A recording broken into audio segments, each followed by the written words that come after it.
নমস্কার বন্ধুরা, কৃষ্ণার কিচেনে সবাইকে স্বাগত। আশা করি সবাই ভালোই আছো।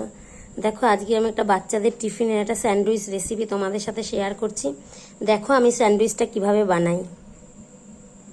দেখো, স্যান্ডউইচ তৈরি করতে আমার লাগছে গ্রেটেড করা আমি একটা শসা, একটা গাজর আর একটা ডিম আর দুটো পেঁয়াজ কুচি ছোট ছোট নিয়েছি। এটা দিয়েই আমি স্যান্ডউইচ তৈরি করব। দেখো আমি কিভাবে বানাই।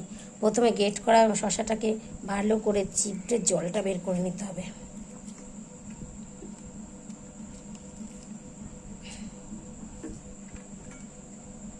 এবার আমি গাজরটাকে চিড়ে গাজরটারও জল বের করে নেব।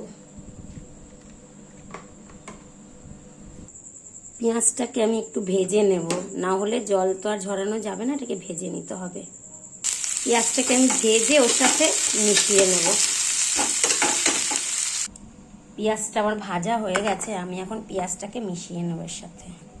পেঁয়াজটাকে মিশিয়ে নেব। এরপরে আমি এর মধ্যে ডিমটা গ্রেট করে দিয়ে দেব। এবার আমি এর মধ্যে দিয়ে দেব অল্প গুঁড়ো দুধ, গোলমরিচের গুঁড়ো, একটু নুন,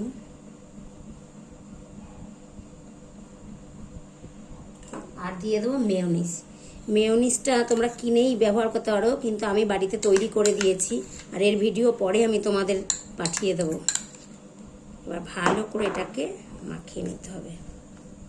পুরটা আমার একদম রেডি। এবার আমি ব্রেডগুলোকে সাইড কেটে নেব। ব্রেডগুলোকে আমি সাইড কেটে নেব।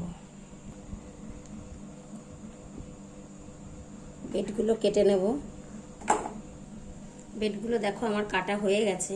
এবার আমি প্রত্যেকটা ব্রেডে বাটার লাগিয়ে নেব। সব কটাতে বাটার লাগিয়ে নেব। এবার আমি প্রত্যেকটায় স্যান্ডউইচের পুরটা দিয়ে দেব।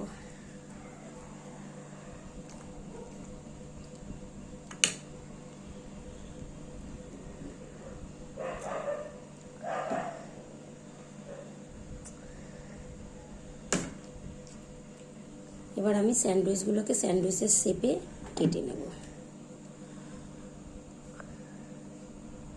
দেখো বন্ধুরা, কি সুন্দর হয়েছে। তোমরা চাইলে এইভাবে চিকেন স্যান্ডউইচও বানাতে পারো। আর বাচ্চার টিফিনে তো বাচ্চা পুরো ফাঁকা করে খেয়ে আসবে। এবার আমি স্যান্ডউইচগুলোকে হালকা তাওয়াতে একটু ছেঁকে নেব।